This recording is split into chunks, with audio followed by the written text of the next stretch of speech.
Hey guys, how's it going? And welcome to the Man Cave. I think we're already at episode number 10, I think. I think it's 9 or 10, one of the two. Super grateful, thankful all of you guys joining us here. And yes, we are joined. We're back to the group of four. It's Eddie over there right next to me, or Eddie over there right next to me. And then you have Mason, Cameron. Everyone say hi. Hey, what's going on? Hello. Ooh, we got the grunts. Yeah. The girls would be like, so my name is like Shelly, and I'm totally so thankful to be here. Guys are like, good. All right, so let's go into a cool topic today. Eddie, you can start off kind of that experience you had bringing the guys from Hawaii over there to LA. Yes. Well, it's interesting because I guess one of the questions that we're going to dive into today is like our experience under various different leaderships or cultures in different churches. So, as Pastor Sky mentioned, last week I took some of the guys from San Francisco and Hawaii to go visit LA. And this didn't hit me right away because I've been to LA like quite a few times and I'm really comfortable and, close to a lot of the members there. So when I went, I kind of went with this expectation of, oh, I'm gonna let each of the guys like from Hawaii and SF like kind of take it in for themselves. Like I'm not gonna like give them any thoughts of what they should think about visiting this new region. Just go, right? Like and have fun and like experience LA for themselves. But I didn't realize that when they were there, they were like kind of expecting me to really introduce them to the people there and like connect them to the people and kind of like get everyone together to have that kind of thing because at their home church that's what they're used to. And it's not that I didn't do that, but I didn't do it to the degree that they were used to or that they wanted, right? Because for me, like LA is a great place. Each place is so different. Like one thing about LA is like you really just go about on your own, like do whatever you want to do. You go talk to whoever you want to please. I don't know if I'm giving like a terrible description of LA, but it's kind of a freeing experience too, because of course the LA members really do care about people too, and it's great because you can just kind of talk freely with whoever. And so, but one of the things that I've thought about in the past about LA too is like, in a way, it's a place where you can't be so sensitive, right, towards people and like towards people's opinions and things like that. Because if you're overly sensitive, you won't survive there. Well, if you're overly sensitive, you're not a man. Oh, yes, that's Right, it. right. Oh, the stereotypes are coming in already. Boom! Shots fired. Okay, how about you guys? Like Mason, you're in LA. What do you think about LA? Like, I mean, just like the culture of the city there, because that's what Eddie kind of noticed it that way. Well, as far as the city goes, I have no idea because I don't live in the city. I've never lived in the city. But Well, let's say the church. the church, I mean, yeah, I agree with the fact that it's a very welcoming atmosphere. People are very nice and everything is conducted in a very cordial manner amongst all of the members. Mm. But there are the instances where you could get into group conversations where it's a bit touchy. Like the quintessential like politics and all that kind of stuff. Because Right. everyone has all these different opinions about how this should be run or that should be run. Trump And 2024. and anyway, when those kind of conversations come up, people really start to get emotional, and that's when you have to be like, all right, I'm just gonna, voice my opinion. I don't care what anybody else says. Right. And I'm not going to let what anybody else has to say affect my mood in any negative type of way. Because we've had those experiences too, like especially with the Trump election too, not too long ago. It was like Yeah. the first year I came to Providence, and everyone was like up in arms about it, and I was just like, "Look, guys, we're doing the prayer condition anyway, so why are we arguing? And why don't we just let God make the choice? Right. Just pray for God's will to happen, and whatever happens, like just." Toughen up. Like if it's not the thing that you wanted, like too bad. Like we've been praying for however long for God's will to be done, and when everything comes out, Yeah. you're mad about it. Okay, well then go take it up with God. Yeah, I know. Like I in have New to tell York, you. I was head leading during that time too, and Yeah. weird, not oddly, but weirdly enough, we had people having dreams that Trump would win and that Hillary was Satan. Yeah. Yeah, I'm someone had a not gonna dream. lie. I had Yeah. a natural revelation too that Trump would win the presidency, and after that, I was just like, all right, cool. Mm, And when it happened that way, everyone was like, "Blah, blah, blah, blah, blah."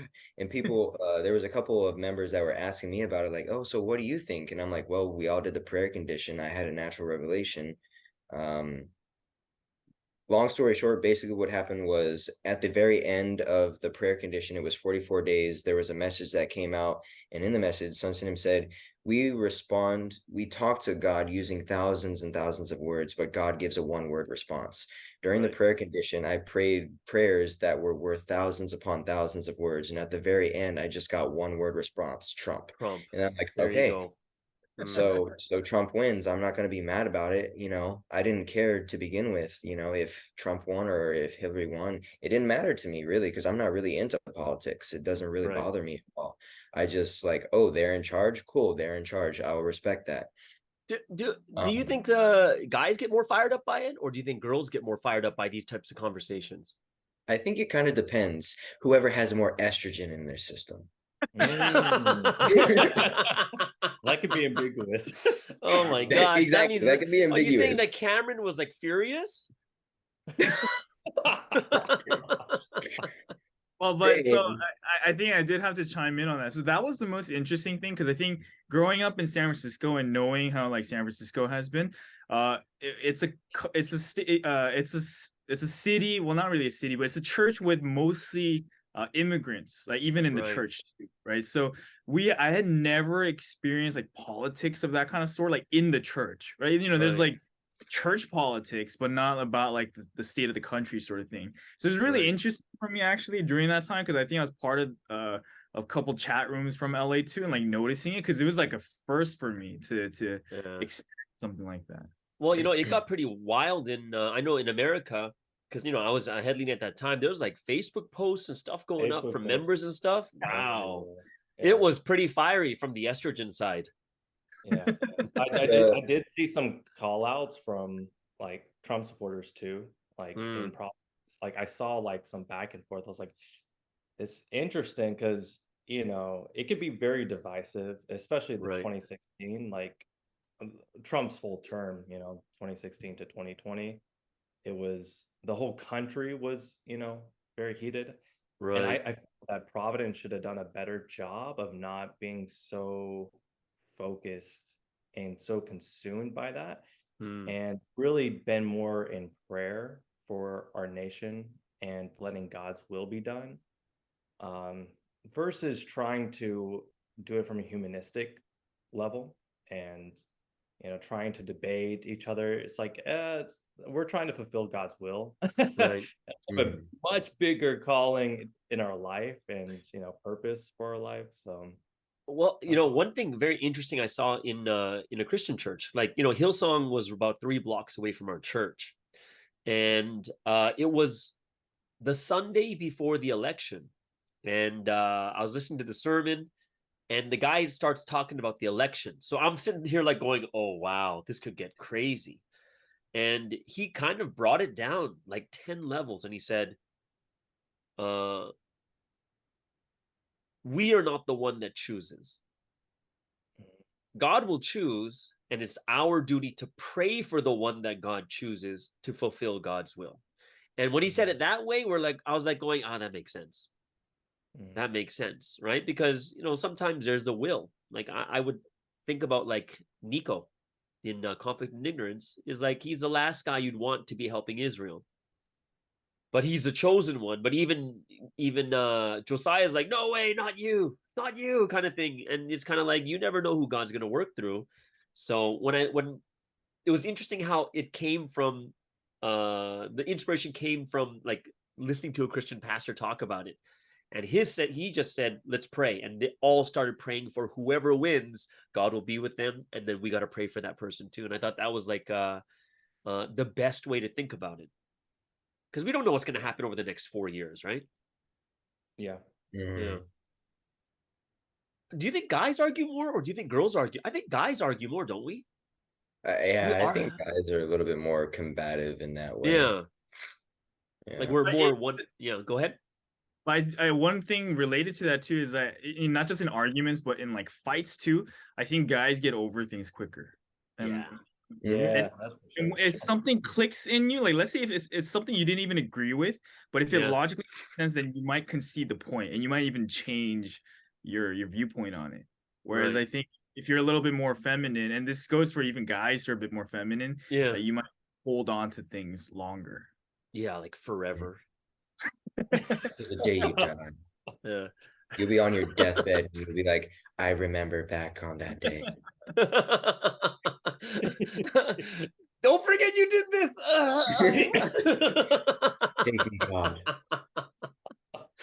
Oh my gosh. Shots fired. Provipuff is gonna have a field day with this one. I think one thing I do think, because I was both in the East Coast and the West Coast, but I've been to Hawaii a couple of times, but not there for a very long time. But one thing I do notice about like LA to New York, just overall in general, is LA is so laid back Oh yeah. compared to New York. It's so far off from each other. It's like New York's like a bustling city, and everyone's so busy. They don't have enough time to, they bump into each other. They don't have enough time to say sorry, whatever. You just keep going, right? But LA is like what Eddie kind of said. It's so chill. It's so. I think you have to be even less sensitive in New York because people are more like in your face. I could attest to that. Oh, really? Like what happened? Well, Did it happen my in the church or did it happen in the city? no, it happened in the city, and it was just, something that was just very quick. It was just like a second, but my dad grew up in New York, not in the city, but on Long Island. So Yeah. I would always go there quite frequently and have visits and everything. But the last time I was there was, oh gosh, recently, a couple of years back. Right. Um, during the pandemic, I think. But I came out of the subway, and it was when I first arrived in the city in that trip, and I was just kind of like taking it in for a second. I was like, wow, I was walking slow, and this lady was walking by me. She's like, "Hey, hurry up! You have no time to take in the sights. You're in New York City now. Move it!" And I'm like, "Oh, okay." And I just like kept moving. I was like, "All right, Well, sure." they say in New York, you could tell the difference between tourists and like New Yorkers. Tourists look up. Yeah, Yeah, tourists are like, 100%. whoa. And then the New Yorkers are just heads down. They just go where they need to go. Yeah, it's like I see this every day. What's the big deal? What, Yeah, what but would you guys what would you guys rather prefer? Like Eddie was saying, it's a little bit, you have to be a little bit more less sensitive, and it's kind of chill. Everyone kind of does what they want on their own. Or would you rather be it the opposite would be everyone's always together? What would you prefer mm, if you were to go to extremes? hmm. That is a hard question for me, honestly, because if I'm too uh unsensitive, I guess, then I'll just get like more and more and more that way because we mentioned it before. Like you're an introvert, I'm an extrovert, blah blah blah. But I'm an omnivert, right? So if it's too extreme one way, then I'll start to lean really heavy in that way, and then I could get callous and not be careful with my words and things like this. And for the people that are sensitive, they're like, "Oh, he said this. Oh, my shim but if I go the other way where it's just all touchy feelies, like I'm gonna lose my freaking mind because at the Mm, same time when if I'm around people all the time, every day, I'm gonna lose it because I'm gonna be like, I want to be alone. Leave me mm. alone. Yeah, so it's a hard question for me. Yeah, I Mm. think I lean more towards the relaxed and a bit more self-governing. Yeah, kind of whatever you want to like hang out with or talk to, like kind of based off of your preference. Mm. But I think, it's good too to also have, if you're new, to at least be able to know like the different people, Mm. right? So not just being secluded, but getting to know more generally. You don't want to be like a terrible host like Eddie, who doesn't introduce anyone, but just kind of lets them Yeah, float I mean, around. Yeah. yeah, Yeah, I was thinking the exact same thing. I was like, oh my gosh. Yeah, guys, just do whatever you want. See you later. I'm gonna go hang out at Chick-fil-A. Hives away. But not People on like, Sunday. Yes.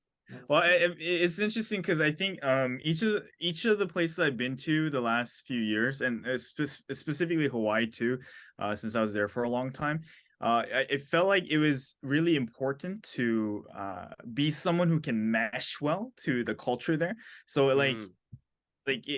so that's actually why I wanted the guys to experience it for themselves in LA. I was like, yeah, take this on, because I think there's redeeming things of each church in each region, and it would be nice if you can take back the thing that's like, the valuable from this place back to your place too, and to Mm. bring in whatever it is that's good about your place too.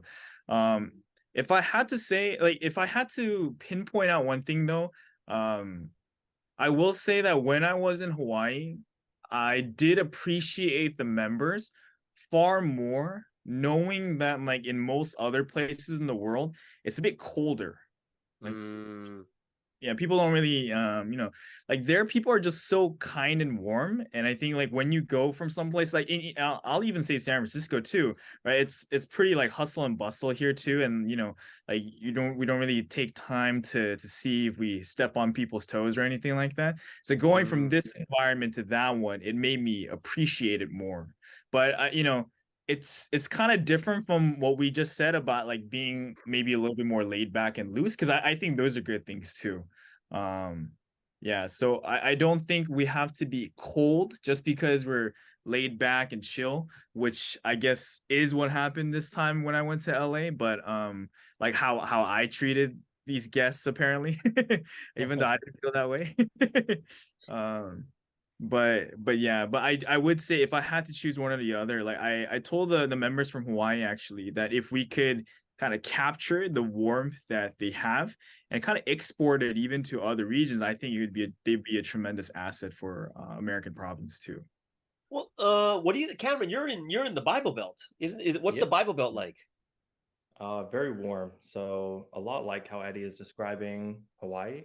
I don't think we have quite like that island closeness, right? I think it's a bit different, but still very close. Like we're family.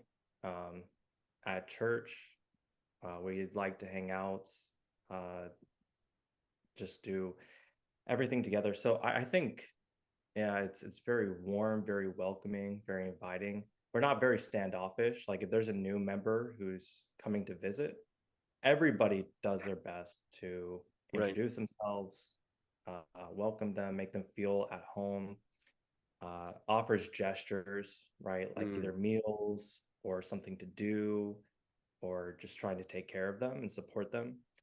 And I think that's really good, just Providence culture, right? We're trying to make God's history. We're trying to treat everybody as brides of the Lord. So I think it's good for all churches to do that. And I felt that in different regions as well, to Mm. different degrees.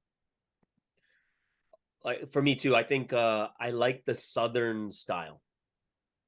I Yeah. very much like the Southern style, like very family oriented, hanging out together, going out. And it doesn't mean like you're always in this big group, always moving around, but it's that feeling like Yeah. everyone's family, everyone's hanging out, everyone is it like, I'm sure there's going to be beef between people and stuff, but it doesn't affect the group dynamic.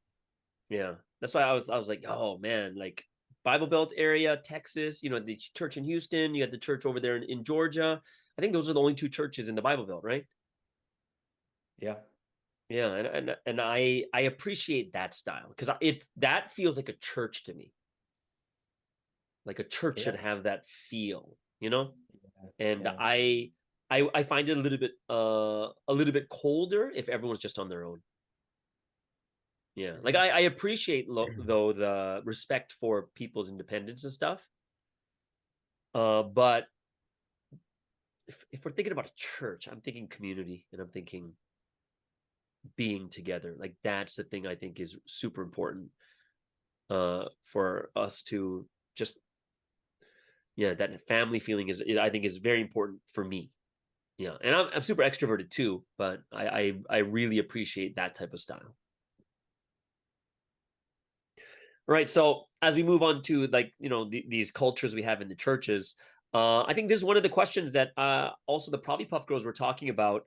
They're asking a question about what is we have head leaders and such, and we're not here to like say bad things about leaders and such. We're just talking about what are the struggles we have when you have like a female leader, because there's mainly female leaders in the world, right?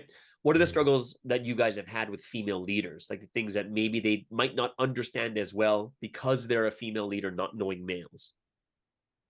Right off the bat, I'm gonna say that I have never had a female head leader.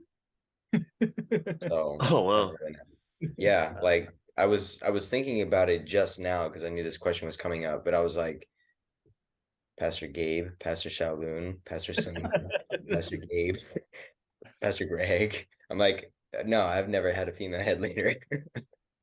Oh, okay. How about like leaders, maybe not a head leader, but like even you have assistant leaders and stuff like that too? Oh,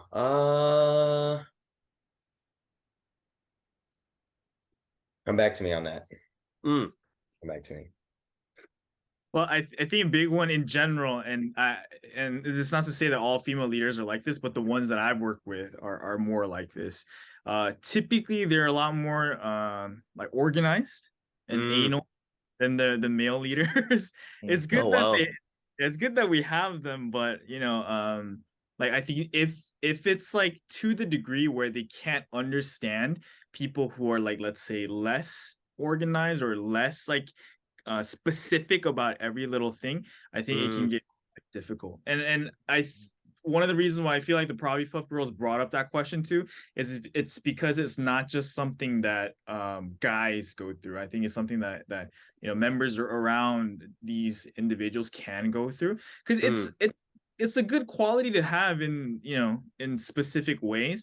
But if it's like too much, and if there's like a lack of understanding for people who are maybe not quite at their level in some of these characteristics, I think it's quite difficult to run with for long. I think one of the things I struggled with a little bit, well, not a little bit, and not a lot. A lot bit. A little lot. I think it's just like just the difference between my mind and their mind is I'm a little bit more logical. I don't want to base it on a feeling. Like if they're hurt, they're hurt. But if there's no logic to it, it's a little bit difficult for me to understand. Or if they feel something like, I don't know if you guys get this, but sometimes I feel like they're basing their emotions on the Holy Spirit. Like the Holy Spirit's inspired me and I got to do it this way. And we got, it's kind of like, I'm inspired. And I'm kind of like, it doesn't make any sense. Like, are you sure? Like, are you sure it's the Holy Spirit? In my head, I'm like, are you sure it's the Holy Spirit? But sometimes it's very, very pushed off of a feeling more than it is like something like, I don't know if that's, like it's not very reasonable. I'd be kind of like, I don't understand this. And they'd be like, you don't have to understand. This is inspiration, kind of thing. And I don't, yeah, I don't, I find that hard for me, basing it on a feeling or emotional stuff. Hey, I'm calling you. I really feel like you're struggling. And I'm like, well, you better check that feeling again. But probably in Providence, about 65% of the time, you might be right. So it's better than a coin flip to say, I feel you're struggling, Cameron. Well, oh, you're actually right. Yeah, I think to Eddie's point and to yours, Pastor Sky. So the organization, I would take it a little bit differently. Like I agree with that point, but I also think they can be a bit strict. And it's like if it's not done in the way that they want it done, it's like Yeah. why did you even do it in the first place? I've experienced that. I'm like, is there any way that like I can do anything right? It's just like, what in the world? God isn't this strict. I'm like, you make it sound like it's your wife. hey, it's just how women are, I guess, you know. Oh no! Don't go to the next blessing, bro. They're all gonna watch this. Go, Cameron. Go anyway. Go anyway, Cameron. Show In them spite up. of it, for God's will. Actually, I've noticed that I've seen them to be a little bit more stricter too, and from people I've talked to in their countries, they're like, oh, they're so strict, like they're really on you for certain things. Yeah, and it's funny too because I feel like guys, we are really good. We have good thresholds. Like we have good boundaries. We don't tend to do things too aggressively. Like I'm talking about Providence guys, because we're more, our characters better developed. But it's almost like we don't get any of that grace almost. It's kind of like it's not recognized. So it's like it's kind of weird to put into words. So it has caused some friction at times. And I also wanted to add like a lot of misunderstandings. Guys, when we talk, we mean what we say. There's no like interior meaning in our words. But when I talk to other like female leaders, it's like they're saying multiple things at the same time. And it's like, okay, I can do one thing, right? I could do what, like, interpret one way and like carry it out or do it, respond in that way. So I feel like guys, we're much more clear with our language. We keep it simple. We don't over complicate things. Oh my gosh, because like I'll give a specific example. When we're trying to plan for an event or a trip or anything, it tends to get so overblown. And I'm like, we don't need to make it this complicated. Like I feel like when it comes to guys, we just kind of understand like, okay, here's A, B, C, D. Let's do it. If we run into a challenge, let's just take on the challenge head on. It's almost like you have to over anticipate and all that stuff. So yeah. That's interesting. What do you guys think? Like, I don't like there. We're not obviously not talking about every female leader because we've had good experiences, right? Yeah, sure. I was like, why do you pause? I'm like, right, guys? I'm like waiting for the yeah. We've had great experience. No, I'm just kidding. But yeah, there's always, it's not going to always be every single person. It's just kind of more of a generalization in some of the experiences that we've had, and there are more girl leaders than guys. And I think one thing, like, why do you think it's like, for me, is I do think there is something that we don't take into consideration is just females have like a cycle they have every month. Okay, I think I'm gonna have to Where leave you for going with this guy? I know, but it's true. No, but it's true because like chemically, there's imbalance in hormones and stuff that are happening during that cycle, right? Yeah. And we don't understand it, but it's real. It's not a fake thing. It's a real thing that's happening inside of them, right? So I think that possibly could make it a little bit more difficult for girls to lead if every month they're ripping our heads off. No, I'm just kidding. Oh, the girls are gonna hate me after this one. You don't understand. It's a real thing, though. I think we need to recognize it's real. It's not something that they can just like, they can't pull this card out every single time. It's like, no, it's real. They're going through it, right? I think there was one thing I wanted to chime in. I guess this is kind of related to this, but it's what related to what Mr. Cameron was saying too. I think for me, like really growing up in Providence after seeing it for the last 26 years, one thing I feel, this might not be true in all circumstances, but I feel like for long-term success in most of the things that we do for church, having someone who in general is like more patient and more like understanding, like a little bit less strict, is more important for long-term success. Mm. Uh, and Oh, yeah. Mm. oh, I got a question for you guys then. This is a real question. Like, so then, what do you think would be better for long term? Okay, having a star as a head leader or a married person as a head leader? Ooh, Yeah, I'll probably a say star. probably a married person. Oh, it's cool. Oh, It's because they said the different you things. said the Yeah. exact opposite. All Yeah, right, go ahead, Cameron. Spit it yeah. Go out. ahead. Well, I think there's great qualities about being a star and having that focus on the Lord and just making history. But I think some like don't really get enough experience of different ways of life to really be able to effectively lead the church together. Whereas if you have a married person who is has that same fervor as a star, has that same level of dedication, but Right. understands more nuance from, having a wife, having or a husband and having children and those dynamics. You're forced to grow, you're forced to mature in ways that you may not otherwise as, just a person only, dedicated spiritually to the Trinity. Mm. So yeah, I think there's advantages to both, but I think long term, which is the question, I think, yeah, married, my opinion. Well, we're going over to Mason. Yammer makes a good point though, and I will point out one example that I could think of. I remember back in 2019 when I was in Taiwan. I went to the biggest church in the country that's in Taipei. It's like Mm. a couple hundred members, and it was a male head leader, but he was married as well. So not only is he taking care of his family and running his family, but he's running the largest church in the country at the same time.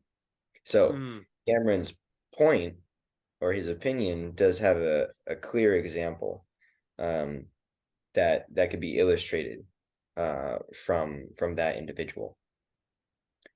For me, I would say a star because they are able to give more of their time and they have no how could I say, they have nothing holding them back from pursuing uh the growth of the church and devoting themselves to the church. And with that, all that extra time, you have the ability to get to know all of the members, see how they operate, see what their strengths are, and then put them in positions where they could display their strengths and also magnify the church's growth in an appropriate way because all the cogs are put in the right position so the machine runs well.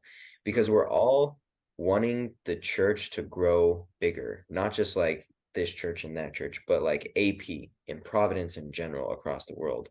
So if a star who has a lot of time available is able to like investigate the members of the church, not in a negative way, but like You used the wrong word. You should have said interrogate.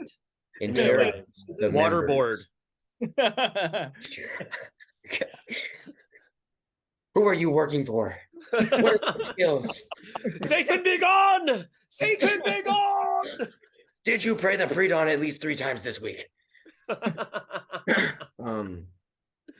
But they have the time available to really devote themselves to the church's growth and see who could go where and who wants to do this, who wants to do that, who's good at this particular skill to run this event, to run that event, to do this project, to do that project, because the whole thing is to bring lives into the church. What could you do and what could you do to make that a reality instead of just remaining a conceptual thing? So I think that because they have that time, they're able to do that a little bit more effectively because they could devote their whole selves. Well, not their whole selves, but they could devote most of themselves to that. That's good. Ooh, Eddie's in deep thought. Eddie, Hmm. question. After your Hawaii trip, did you gain weight or lose weight? Oh, I gained so much weight. Okay, I just checking. I have to lose, I think, probably 30 pounds by the end of the year before I'm What? comfortable. 30 What? pounds? Gosh. Okay, I can that's help you with that. yeah. Yeah, you really went Hawaiian, bro. You're going like this. You're going big Hawaiian. Too much fun over there. All right, so let me know, bro. What about you? What do you think? Star or married? Which one do you think, generally speaking, would be better? Well, so I will say, generally speaking, I would lean more towards blessed family too, right? Someone who, in particular, with experience. But like that's if I had to choose between one or the other, like if that was the breaking point, right? But Right. I think the more important thing is like having understanding, which is why I picked blessed family, because kind of like what Mr. Cameron mentioned, that experience and that ability to relate to more people because of that experience, I think is absolutely crucial. But like with what Mason mentioned, I think that's true too. And right now in San Francisco, that's kind of the leadership team that's like operating. We have like two people who are kind of handling most of the matters, and one is a blessed family, and the other one is a star. And it's a really good dynamic, but I think the crucial thing there was the understanding part. And I guess one example of why I say that was, growing up as a second gen, and I saw like how my parents were at home, and what it took to like take care and raise kids, and also to maintain their faith and work and all of those kinds of things. And I Mm. remember like I don't know if I mentioned this on the segment before, but every Sunday, like for as long as I can remember, my mom would wake up at like 4 a.m. at the latest, right? Oh, you To mean like regular for pre-dawn? Yeah, but on Sundays too. And I know. she would have to do that like to prepare for service. And if she's not up by that Wow. hour, yeah, it's like things aren't gonna get done, right? And that's like, like she has to prepare everything from like breakfast for like the family. She had to like wake us up and we had to get ready. And even with all of that effort, we would Mm. still late to service from time to time, right? So like Wow. she really like put all of that effort in. And I mentioned that because here at our church, we have a lot of blessed family too. And I think it's the same case for each of them. Like they're late for service quite often for like Sundays and stuff like that. And even though people are trying to be understanding about their circumstances, without experiencing that and seeing that, you can't really understand what that's like. And so there was like Mm. this big sort of like schism between like the blessed family and the single members, because they couldn't really understand each other. Right. And Right. like, yeah, because all of our leaders were single, they couldn't understand like, oh yeah, why can't the families like, come to service on time, right? They're like, I understand it's hard to have kids, but why can't they come to service on time? And then so in those circumstances, I felt like I had to speak up, for the families and be like, dude, it's like so hard. It's like nigh impossible to get that done and come. But so Mm. if it came to one or the other, I would say family, but more importantly was the understanding part. And I feel like for longevity purposes, I guess it's the last bit. It takes a lot of effort and a lot of time to cultivate a life successfully, but a lot of times we see that it's one mistake, right? One sharp thing that can turn someone around and can like really kill someone. Like one bad memory will stick in our memory and our history for like forever, whereas like we forget Mm. like the 99 positive things that may have happened. Yeah. Ooh. Yeah. I think it's a tough comparison because I don't think none of us have really had experience with a family as an actual head leader, right? None of us have actually had that experience. Um, the only thing that I can look to as something being successful with families would have to be just like the former faith, like all the massive churches, like because I thought to myself also, I was like, they don't have enough time. They're a family. They can't spend all that time doing this. The star will have way more time. But then when you see like these churches, with 20, 40,000 people and they're run by, all of them are married. Every Yeah. leader is married, right? Yeah. And it would be hard for me to say, well, you don't have enough time. But then I look at those churches who are way bigger than ours and they all have Mm. married people at the top kind of thing. And I thought to myself as, we just I think that's the point that Eddie was making, is we don't understand. Technically, well, not technically, all of us are married here, all four of us. Yeah. We would Yeah. never know, like, if they had time or not, Yeah. or how much time they would have. We just don't. So Well, personally, yeah, go ahead. I think pastors' families usually are different, right? It's Right. almost like it's the family's responsibility to take care of the church. So usually like their kids are very involved in like the youth ministry. They're, Right. taking there. The wife is helping with the women's ministry. Usually it's the father who's, overseeing the whole church. And so it's usually like the family unit works together to support the church. So in the sense, you almost get like extra Two leaders. manpower, Yeah. potentially, right? It does depend, but I think that's how you do it successfully. One interesting thing in the former faith that we learned, that we will understand later in the future, I guess, is the pastor's wife is a role. It actually is a mission itself. Like, I'm the pastor's wife, and people prepare to become a pastor's wife. Wow. Yeah, it's not like a normal girl you marry. Like, they go in knowing they're going to be a pastor's wife, which means they know the exact role they're going to play. It's not going to be like, say, in Providence, it just felt like, oh, I'm getting married. Okay, so I can't do leading anymore. And if they did, they had the wife working full time and stuff like that too, right? And it seemed like their role was just making money. But reality is, it's like, no, it's actually, when everything gets organized really well, it should be, there's a pastor's wife and they have a massive role inside the church. I think the only thing that I thought that was very interesting is I do think that stars play a huge role, because they can, for like pioneering churches, smaller churches. Yes, I would. Yeah. Yeah, I agree with that. But when it comes to, I think when the churches grow, just my feeling is, when you have like, when I was at Whitestone, half the church is families, right? So imagine you have 600 couples right now, right?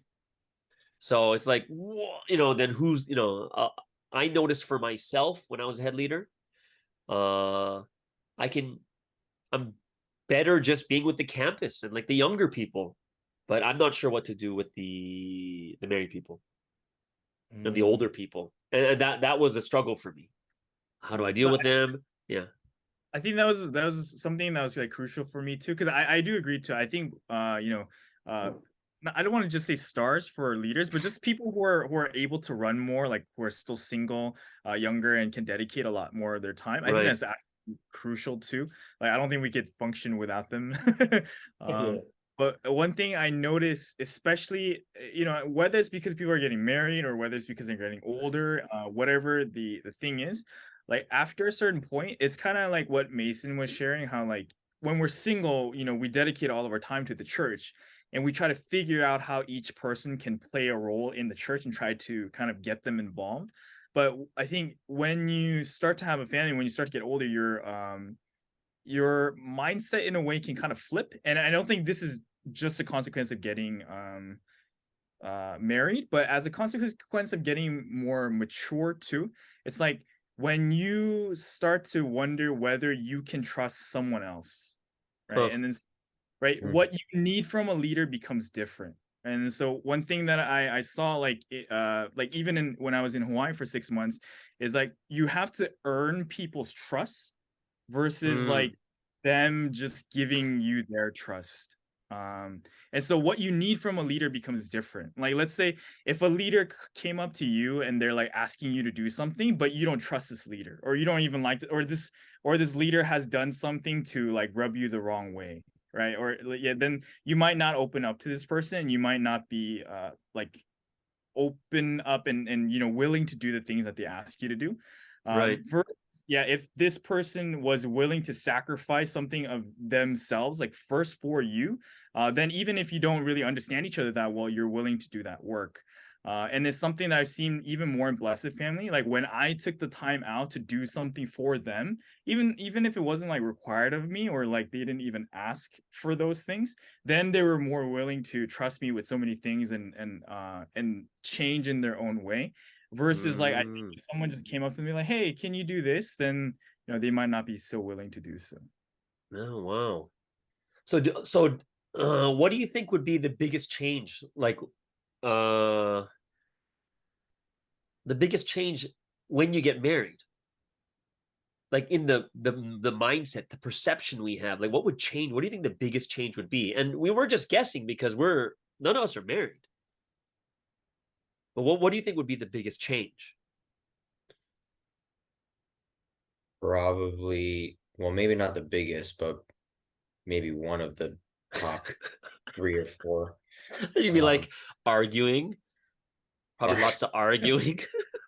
there might be that, maybe, but I think one thing that would pop into people's mind very quickly is oh, it's not just about the things that I want to do or the things that I like, but I have to consider what the other person likes, what they want to do, where they want to go, how they do things in comparison with how I do things, just things like that, and learning how to work as a pair instead of Mm, it's me doing this and you doing that. mm. Yeah, well, yeah. I think when I talked to a blessed family too, they said one of the things that you learn from marriage is you have to work things out. You Mhm. you Yeah. can't, like a single person will argue with someone, they just go home. Hmm. They get away from it. But he says, you have to sleep next to the person you just argued with. And that Yeah. feeling of awkwardness, and you're just like, right? But they're there. And Yeah. you have to deal with it, kind of thing. Yeah. I think another really big thing, and not all couples, pull it off successfully, but if you do, you tend to have a really good marriage, is to learn to cooperate. Mm, You are two different people with different backgrounds and experiences, ways of doing things your whole life, and marrying somebody and starting a new life together with that person in that intimate way, like to that level, you're going to have friction. There's going to be problems. And to learn how to overcome those things by working together, like Mason said, like as a pair, being mm, cooperative, then it trickles out into everything that you do in your life, whether you're working, whether you're leading, church or some sort of department. You learn how to work better with other mm, people, how to cooperate. You identify people's pain points, because it's quite interesting. Usually when people get married, you're almost married to somebody who is like the opposite in certain ways. So learning how to work with somebody who has those like antagonistic like behaviors is really good when working with multiples of different people, because now you can kind of better understand like why that person act that way. Oh, it's probably because they're this kind of person, they like have this kind of psychology, or maybe they have this kind of experience. And I think you also develop more of an open mind to people's problems mm, versus just trying to give like your top three best answers to like resolving the issue. mm. uh, you have more of a more nuance. So I was listening to Jordan Peterson, and he said, "You only," he said, what did he say? He said, "What true maturity is when you finally put someone above yourself." And he said, usually that only comes when you get children.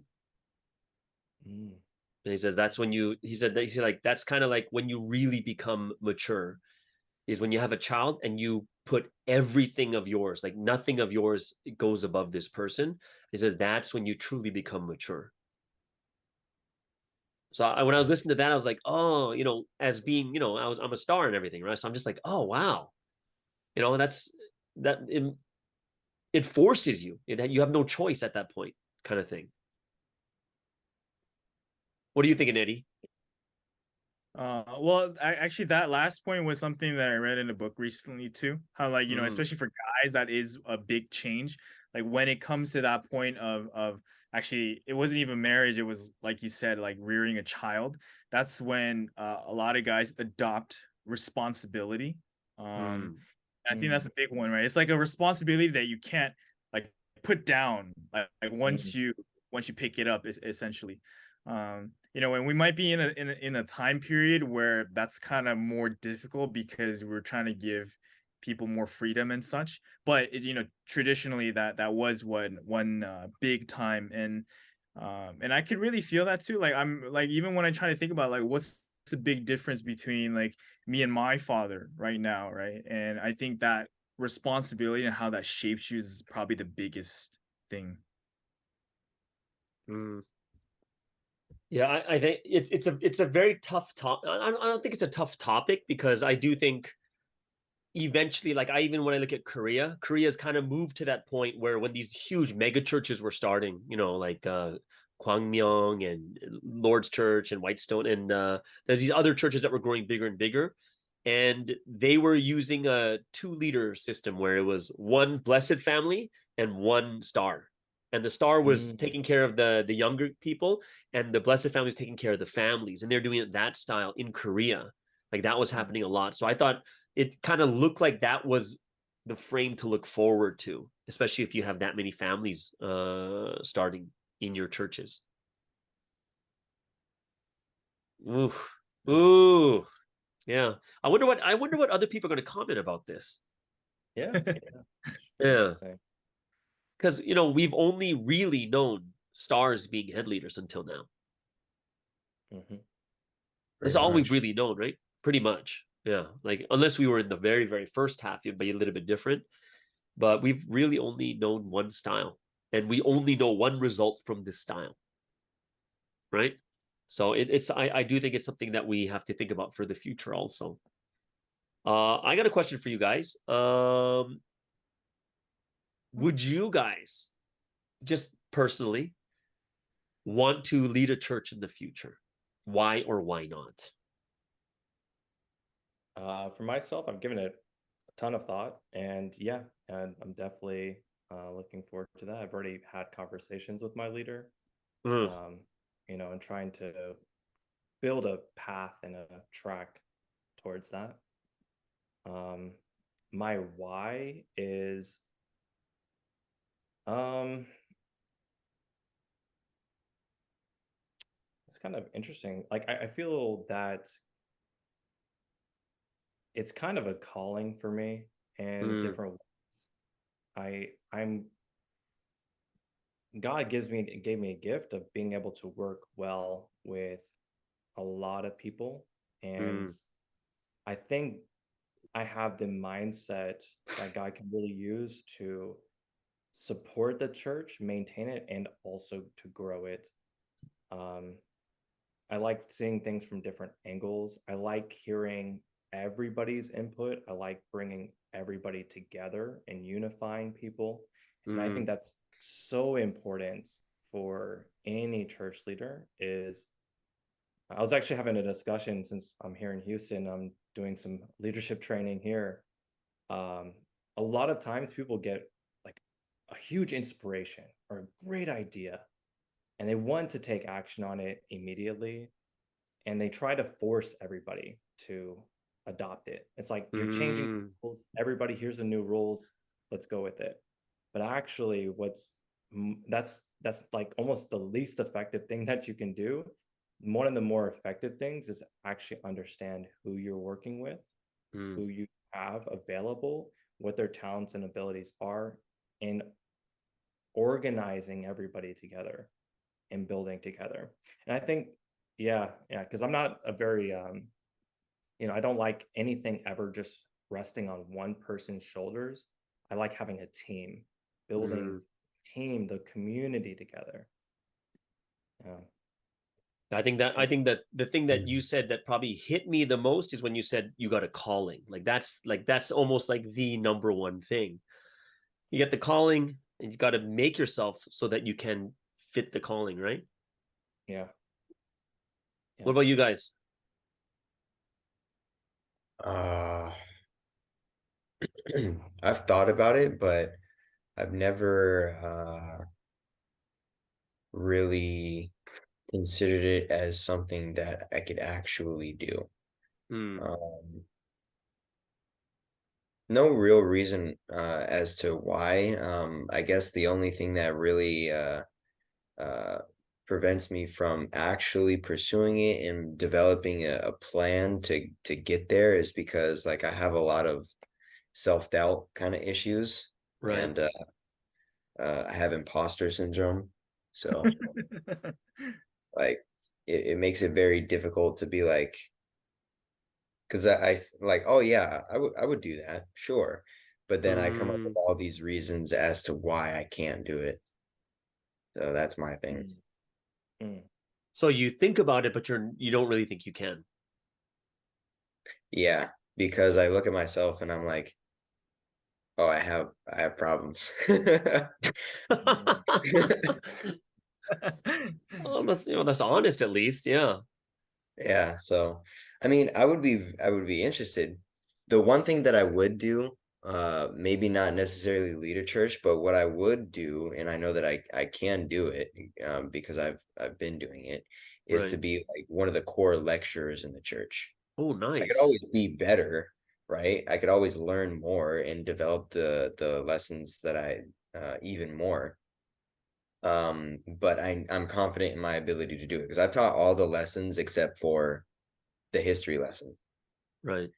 So I know that I could teach all of the lessons. I have no problems whatsoever. So I would be willing to do that. Oh, nice. That's good too. That's a leadership position also. Mhm. Andy, what about you, bro? Mm, I mean, I think plain and simple, I would only do it if I were married. Oh, wow. Mm. It's, Yeah. it's it's kind of a different answer, right? But I think the biggest one is kind of like what Minister Cameron mentioned too. One thing for myself is I I really try to understand people, and like trying to get into their mind and get into their thoughts, and like also just hear them out too directly. And it's a great skill. And I think it's super important to have in many different kind of roles, but it's also exhausting. Like, like you really Mm, expend yourself like when you're like thinking about other people. I've done it for so long, like, whether it's for whatever church I'm in at the time, or my family or friends, or just like at my workplace and stuff too. And it's exhausting. I love doing it, but it's like at the end of the day, like it sometimes feels like time is moving quicker. So each year feels like 3 years when you're like thinking like about what everyone is doing and stuff like that. And mm, knowing myself at this stage, I've like, yeah, I feel like I would need, uh, like to be in a position that's more stable, like in terms of the family too. And to be quite honest, I would love to have someone who can support me in ways that I can't for myself, or that, right. that would be much easier for the other person. So I would love to. And kind of like what we mentioned, I really do think there's a lot of redeeming things about having a setup where like maybe there is one leader who is like primarily a face star, or like a single younger person, and having someone who is like from the family department or so, or like, making this like tag team sort of thing. Mm, I would love to support in that way, because I do think that insight into people, how people think and feel, are absolutely crucial for the overall church. But I don't think I would want to be in the role where it's just me running, as the single person. yeah, I think I'm very similar too. At my current situation right now, like, and part of it being single, I know my character and I know what style I like. And I'm a lot older than you guys. So for myself, I see what things already fit me and what doesn't. And at this moment, I probably wouldn't do it. Yeah. But I think it's very similar to you guys is I think my mind would think differently if I got married. It would kind of rethink about it. But right now, I'd be like, no, I don't think that suits me. But it's something that it would be reconsidered if it's like, oh, if I got married and all of a sudden it's like, oh, then I can think about it differently. But Mm. yeah, I just know what fits me, what doesn't fit me at this current state, and I'm pretty much, yeah, Not really on leading churches. I think I'd do something a little bit. I know what else I would do, but it wouldn't be that. Yeah. If anything, I would lead like Milky Way. You'd be good at that. Yeah, because you mean maybe leading you? no, yeah, well, so it's very similar because we're at a very similar level in our minds, so it's very easy for me to get along with him. Yeah, Checks yeah. out. Do you know one of the reasons why I like kids so much is because they have no ulterior motives and they say exactly what they feel and what they're thinking. There's nothing. They're so honest. Yeah. Brutally honest.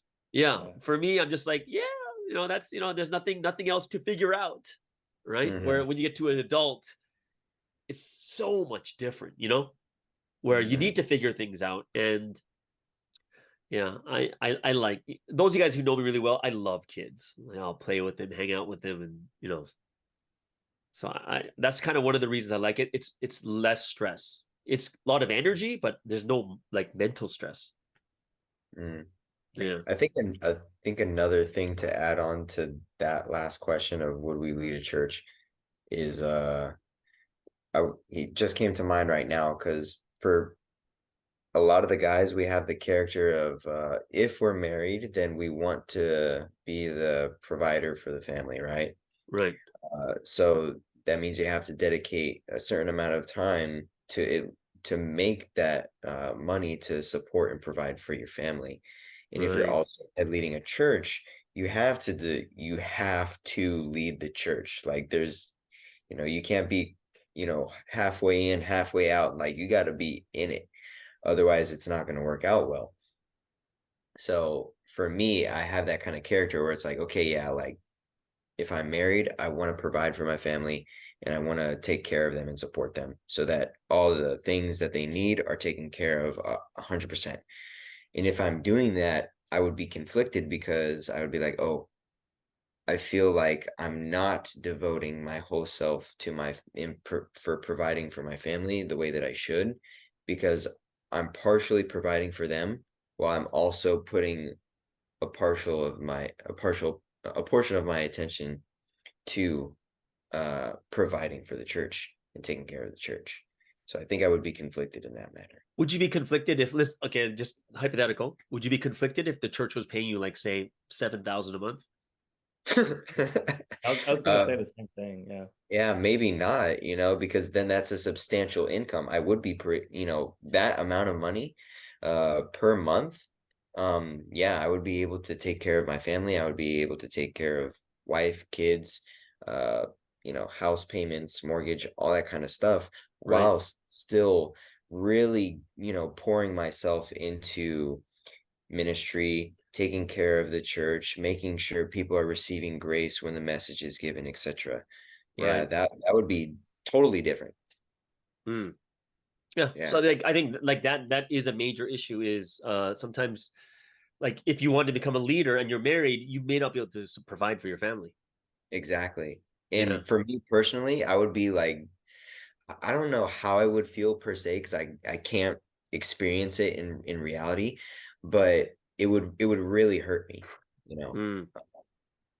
as an individual, as a husband, hypothetically, as a father, hypothetically, I would feel myself, not to, say it to any other, of the guys that are out there that do have that kind of role where they're like the stay-at-home dad or anything. But for me personally, I would feel like I'm not fulfilling my individual role as the husband, as the father. In my mind, it is my job to provide. It is my job to protect my Right. family. So, yeah. Something interesting, like my parents are both they're my mom's an eldris, my dad's an elder in the church here. And I actually had the privilege of seeing them getting a new pastor at their church when I was in high school. And it's very interesting, like the style they do it here, which I'm not saying that we should do that in Providence too, but it's very interesting because they interview pastors. So the church is already there, and they're the ones that's going to hire the pastor for their church. Wow. So pastors come in to say, and they'll come into an interview, all these other, what's your experience, yada, yada, yada. And then once they choose, you know what they do? Number one is they buy them a house first. Wow. Yeah, they get a house, they get a car, and then they get a salary. And the reason is the difference is that's that pastor is going to be our pastor for, you know, albeit no like scandals or anything, for the next 20 to 30 years. Like they're thinking so far ahead, right? And then they have to find the right person, and then they have to say, hey, if you become our pastor, we got you a house, we got you this, and this is your salary. And then they will choose if they want to be there or not. I think that's brilliant. Really, I really think that's brilliant because, like Mason is saying, I think it is important for 90% of men, you know, it's like to be that protector and provider. And Right. the church should support to some degree. And like we're saying, I mean, it's not a small sum. It would be enough to support you and your family. But thinking about it as this is like more than a full-time job, right? You're Right. devoting everything, all of your time, all of your resources to your church. And when you think about it that way, it almost only it makes a lot of sense to do it to that degree. Because it, you know, I work for these different companies, and like all I give to them is 40 hours, 8 hours, 5 days a week. For a Right. church, yeah, you're doing much more than that. So, but I also think, you know, maybe that's a conversation for when we grow to a certain size. You know, Right. maybe. Well, you know, if you want to know something really interesting, that my mom's church is like 250. Really? Yeah, it's under 300. Yeah, so it's to see that is like, wait a second, that's not even that much, Yeah. right? Because like what Mason was saying too is, you know, as being a provider, even if they just, let's just pretend they only give you 3,000 a month, but they bought you a house, that's completely different, right? Yeah. That's completely different because because the mortgage is how much of your salary, anyways, right? Right. Yeah, but if they give you a house on top of and a car, plus you get a salary, and let's just say 3 to 4, like 3,000, whatever, 3,500, whatever it is, you'd be like, whoa, that's like the biggest things taken care of, which is the house as a provider. Yeah. Yeah. Crazy. Yeah. And this is, you know, and this, you know, like I said, it's not a huge church. It's not in the like 1,000 or anything like that. It's not a big church. Either way, I we've love these already discussions. Yeah. Yeah, we've already crossed the hour mark. Well, a while back. So we're already way past the hour mark. But as you know, as usual, engaging topics. Hope no one got too offended. And I hope that you guys will still like us a little bit after this conversation.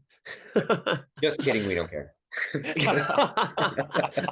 Tricked you. We never cared, right?